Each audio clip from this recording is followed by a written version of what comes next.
हमने कि तो बुद्ध जी ने ये गुरु नहीं बनाए थे तो बुद्ध जी जो है भंडारा भी पाते नहीं घूम रहे थे। हाँ। बुद्ध जी जो है दक्षिणा भी लेते नहीं घूम रहे थे। वो तो घर से निकले प्रताड़ित हो गए, सीधे जंगल में कंदरा में जाके बैठ गए थे। तो तुम भी बैठ जाओ जाके। तो बुद्ध ने तो ऊपर स्थान पा लिया था। यदि इतनी तुम्हारे अंदर कुब्बत है तो फिर यहाँ हम लोगों के बीच में काय को घूम रहे हो। नहीं, ये जो बुद्ध जी के बारे में चर्चा करते हैं कि बुद्ध भगवान गुरु नहीं बना, उसमें ऐसा होता है जब महाराज जी आप जंगल एकांत में कई साधन भजन करते हो ना, तो देवी देवता सिद्ध रूप की सिद्ध लोग किसी न किसी रूप में आपको आकर के भजन का मार्ग बता जाते कोई गुरु। अब हमारे दादा गुरु जी थे परमहंस श्री बेनी माधव जी।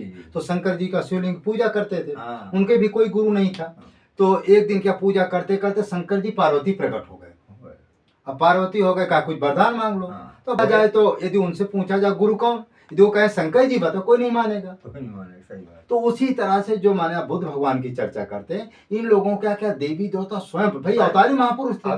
तो अवतारी जो महापुरुष हो तो बड़े बड़े देवी देवता कितना हम दृष्टांत दे दें।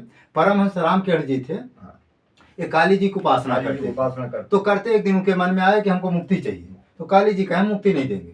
तो कहा जब मुक्ति नहीं दो तुम्हारी पूजा क्यों करें। महाराज चल दिए रास्ता रास्ता गंगा जी किनारे। जब ये त्रिवेणी धाम में आए तो 3 दिन से बेचारे कुछ खाए पिए नहीं थे।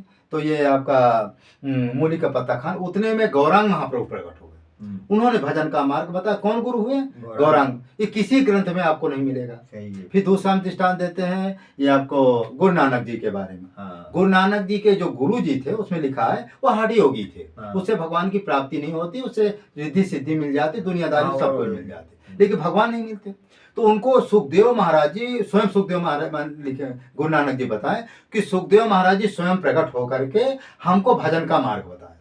तब वो भगवान के पास पहुंचे, क्योंकि वो जनक जी के अवतार थे। जनक जी का गुरु नानक जी कोई साधारण महापुरुष नहीं। तो इस तरह से कभी कभी जिन ये लोग क्या है जो माने चर्चा करते हैं, इन लोगों के लिए देवी देवता या सिद्ध महात्मा किसी ना किसी रूप में प्रकट होकर उसको भजन का मार्ग बताए। और जब तक भजन का मार्ग नहीं बताएंगे कोई भगवान के पास जा ही नहीं सकता। हाँ, एक चीज और होती, जो सिद्ध लोग होते हैं इनके पास विद्या होती है, पुरानी विद्या, उनकी पुरानी कमाई है रखी है पिछले जन्म भाई। जो पुराने अवतारी महापुरुष है, जैसे राम जी केण जी आ गए, हनुमान जी आ गए, इनको जन्म से ही सब कुछ ज्ञान था। जन्म से वो विद्या उनके पास प्रकट है, तो इनको गुरु बनाने कोई आवश्यकता। लेकिन हाँ, समाज में रहना तो गुरु की जरूरत पड़ती है।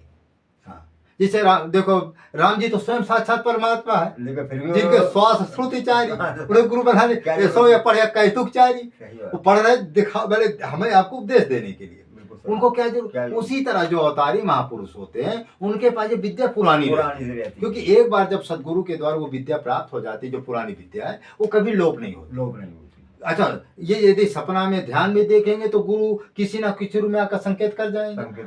अब तुम कहो कि भाई तुम्हारे गुरु कौन है? प्रभु जय सीताराम। जय सीताराम। तो इस तरह से संत इस तरह से जो है मोनी बाबा। हाँ हाँ, आ जाओ आ जाओ। कैसे आए? ये खोल लो दरवाजा। वो कहाँ है मनमोहर? अपनी कुटिया पे गए हैं, उन्हीं के कुटी में पहुंचो, हमारा है। कितने यही रास्ता है? आगे से है, कुटिया बगल से निकल जाना ऐसे। हाँ। तो इस तरह से महापुरुष जो है कि विद्याएं पुरानी होती है, लेकिन संसार में हमको रहना तो संसारी गुरु बनाना पड़ता है। फिर क्या हुआ, हनुमान जी उनको प्रकट होकर कहें कि तुम बड़ी छावनी चले जाओ, संसारी गुरु की जरूरत। फिर उनसे राम मंत्र जानकी मंत्र, हमारे जो दादा गुरु जी परम, फिर वहां मंत्र लिए, क्योंकि संसारी गुरु की भी जरूरत जरूरी है ना। समाज के इस संसार में रहोगे नहीं तो कहेंगे वो कौन सा ना खड़िया, अरे खड़िया पता नहीं क्या क्या भाषा बोलते हैं। तो अनावश्यक जो दिमाग में तनाव रहेगा, फिर आप भजन कैसे करें। तो इस तरह से जो है जो लोगों का ये मत है कि संत वो गुरु नहीं बना, वो किसी न किसी गुरु बनाते हैं, तो उनके पास पुरानी विद्या है, लेकिन किसी ना किसी जन्म तो बनाए, क्योंकि बनाएंगे नहीं तो उनको मार्ग कहाँ मिलेगा। तो इस तरह से महापुरुषों की अपार लीला है। तो अब ज्यादा महाराज जी से फिर कभी वीडियो लेंगे, ज्यादा बड़ा भी हो रहा। मानव धर्म प्रसार की जाए, सत्य न्याय धर्म की जाए, चित्रकूट धाम की जाए, कामतगिरी भगवान की जाए, मानव धर्म प्रसार की जाए, सत्य न्याय धर्म की जाए। इस वीडियो को अधिक से अधिक लाइक करें, शेयर करें, सब्सक्राइब करें। महाराज जी ने बहुत अच्छा सत्संग भी दिया, और जब दोबारा आएंगे तो थोड़ा विस्तार रूप में लेंगे, क्योंकि थोड़ा वो भगत जाने वाला।